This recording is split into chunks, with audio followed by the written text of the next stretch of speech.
Hi everyone, Gothic Witch here. Exciting times coming up to Ostara, and that means it's used in both terms for Viking, Norse style paganism, and also obviously normal paganism, the normal paganism that people realise about.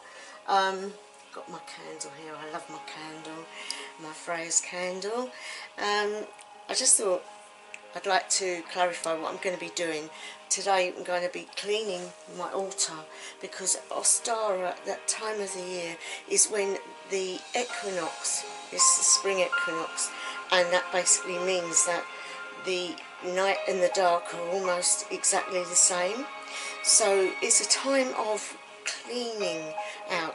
Now in England we use the goddess Ostara, or Ostara. Sorry, the goddess Ostara or Eostra, but the Vikings or the Norse pagans use the term Iduna or Idun or Idun, and she is the wife of Bragi, the poet. But she is the keeper of immortality. She is the one that holds the apple of immortality, and there is a story of her where she is kidnapped, and Loki, being Loki, tries to take all the apples away so that she will become old, and obviously it doesn't happen. But the goddess Iduna is the one that I'm going to be using. But today I'm not doing the ritual. We do the ritual near the 21st of March, obviously. So I'm going to be cleaning my altar today and making it more acceptable for Iduna, and later towards the 21st I will do a ritual for that, and we'll get lots of apples, because apples is thing, and also the colour green, so it's nice to have green candles and things like that. But also I wanted to talk about the up and coming series that I'm going to be doing, which is going to be about feeling the runes. So it's not about just learning them, it's about feeling each one and doing things to help you find that energy of that rune, and to do it intuitively, not so much by the written word. I hope you enjoy this coming series. It's something I wanted to do, and so hey, let's get on with it. But today, yeah, I've got my little headdress on today. I thought make myself feel springy, because we're going to clean this altar. It's a good idea to do this around this time nicely, so like you feel like a little bit like that's where spring cleaning came from. It's basically cleaning out yourself as well, because it's a time of the year where the excitement of the sun and the longer hours of the day. So yeah, so we're going to take all these things off carefully, because we don't want things damaged. I'm going to put these down here and take all of this off, and it's getting rid of the old winter and stuff like that. Take everything down, because, and the sort of flowers that I had for I know I've had them a long time, I like the colour, but they're not really for spring. We'll take the candle down, put him here, and all of this comes down and off. Some people use salt and water. You can do salt and water, but it's just as good. You don't have to do it precisely like that. You can consecrate stuff, but everything it's the thought behind it.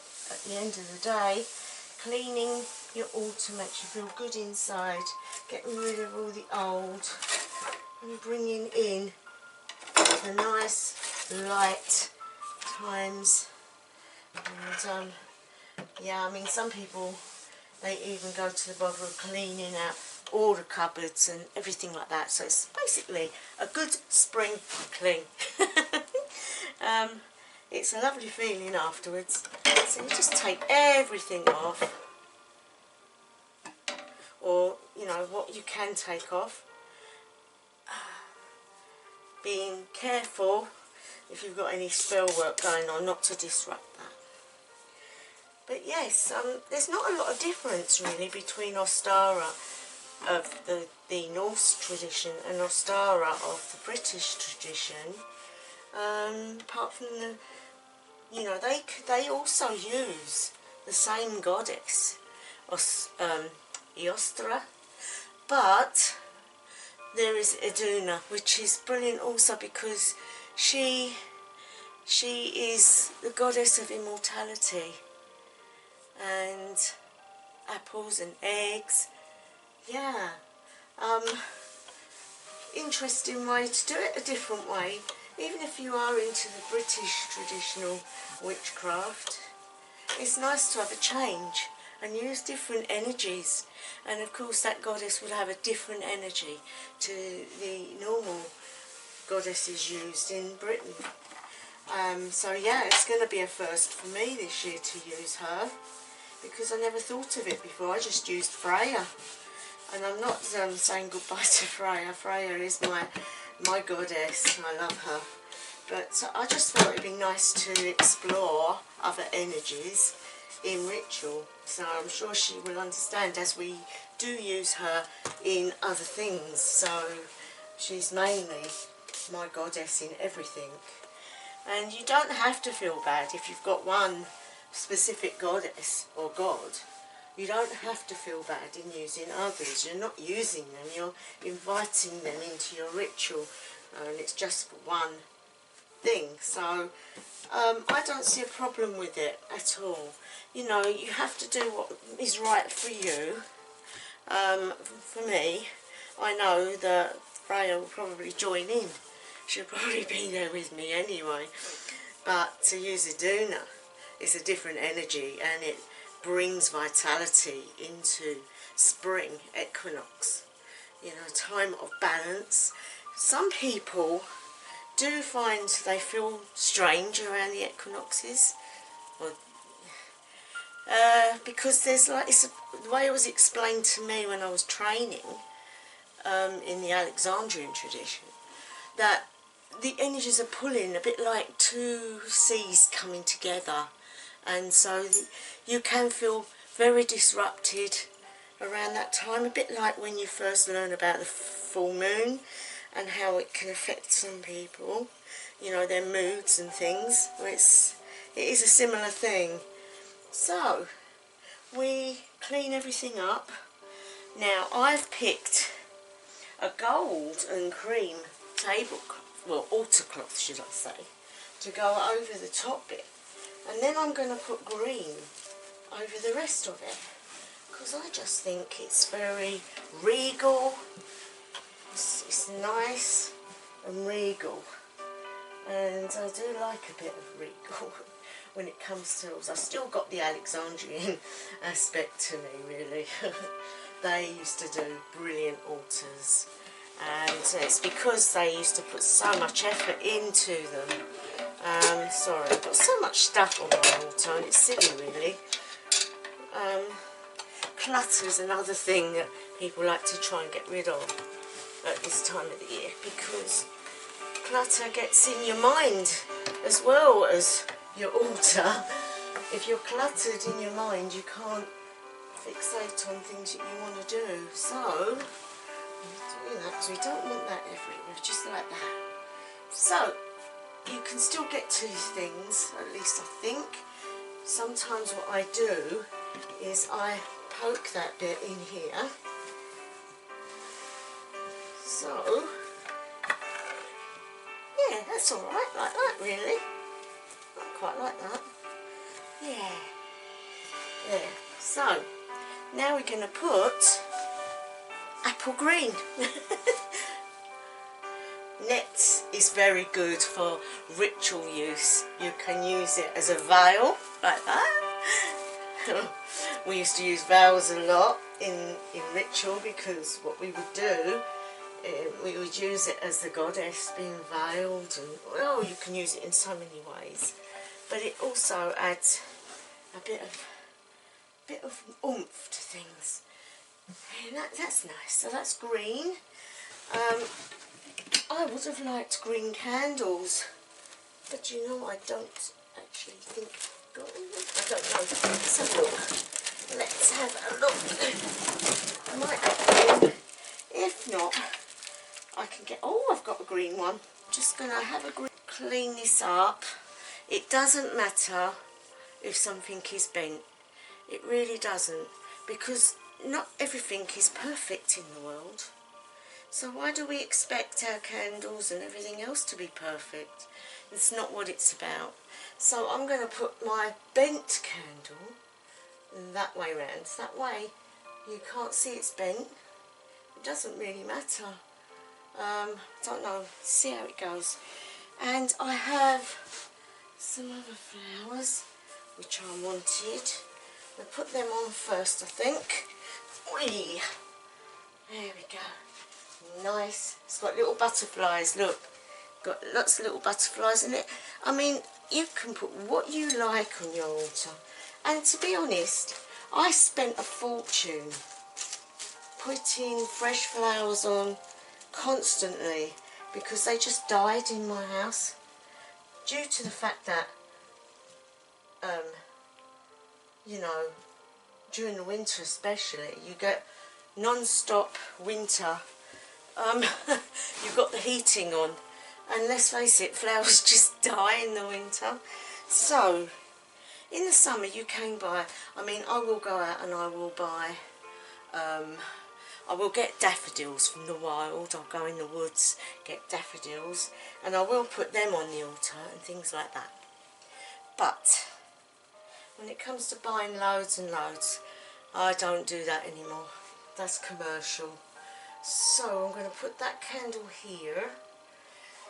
Now, I know I've had this statue on before, but it's very apt, because even though Iduna is a similar sort of goddess, so I'm going to put Freya back, but as Iduna. You can do, it's not specific to, you know, it's got to be. So I'm going to put her here. I don't know whether to put her like that. Yeah, that looks quite good, doesn't it? I'll put her like that. Yeah. And then I'm going to put the Horn of Plenty. The Horn of Plenty, could be, or just my drinking horn. And we'll put that here, which in polarity signifies, you know, God, the aspect of the God, and then you've got fire. You don't have to go by the way people do altars. You do it the way you want to do it, because it's your altar. No one else is going to see it.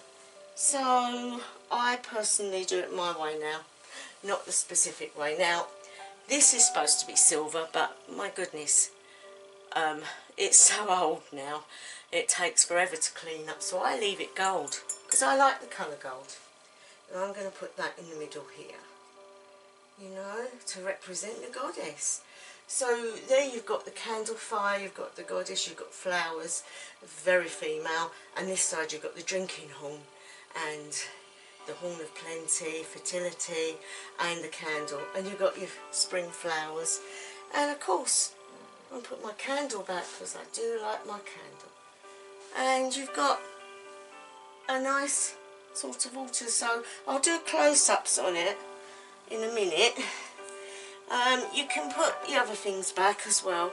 Now, because I haven't got eggs decorated, I have got a crystal which is shaped in an egg, and that is looking into the future, which is also like birth. So how much more you can use something like that.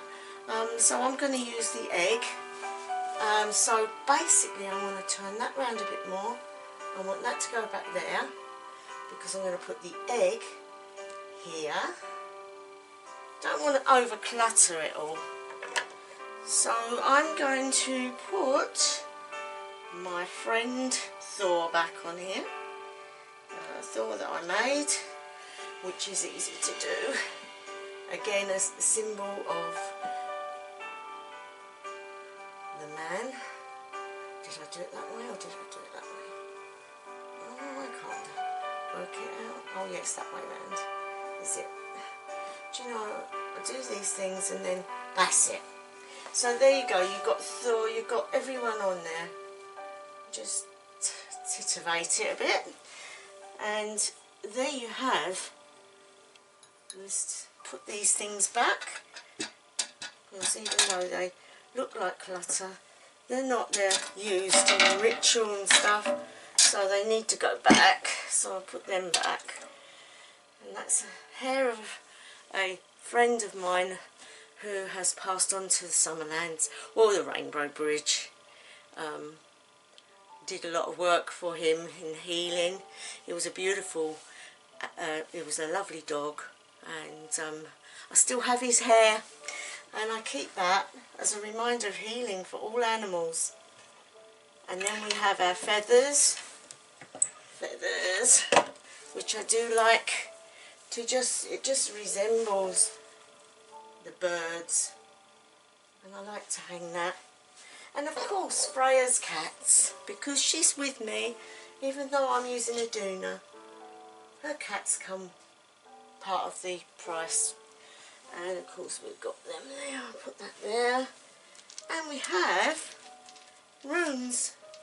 Now I'm going to hang these runes on here, on my little, whether they'll stay there is another matter, I don't know. Let's have a look. You know, I might have to put them underneath. Yeah, so my bag of runes is there. And basically, that's going to be fine. That's going to be fine. There we go. Not bad. Here we go. So there's my light. There's the flowers. As I was saying, you can see, and now I've got butterflies, and there we have Freya come Iduna. And that's the egg I was talking about. Where is it? Where is the egg gone? There it is. As you see, it's like an amethyst. It's a bit crooked. I do like things straight. I know I said about the candle, but this is different. I do like other things straight. Yeah, there you go. And then it's my drinking horn. And there's the chalice. And the green candle that I had all the problems with. Yeah. So not a bad Ostara altar. Well, this is where we're at. Anyway, I think this has gone on a bit long. I think it's definitely gone on a bit long. Sorry guys. I wish you all well, and I will be starting, what I'm going to do, I'm going to probably do the Ostara ritual. I'll do that by the 21st, maybe 22nd, and then I'll start the rune. But I've got an exciting new introduction which I've just done. The music is no copyright, but I've added a voiceover in the rune, and it spells out my name, Gothic Witch. So I hope you like it. I wouldn't mind if you say below what you think. Helps me to start to add to the channel and make the channel a bit more interesting. Anyway, I'm going to leave it there. I'm going to say thanks for watching. Thanks to any new subscribers, and the stuff will start to come hopefully a bit faster than it has. As I've said in previous, I do suffer with ill health, but at the moment things are okay, and so I will leave it there. And I wish you all, wherever you are, whether it be day, night or evening, I hope you have a blessed time. Hausa Verlang.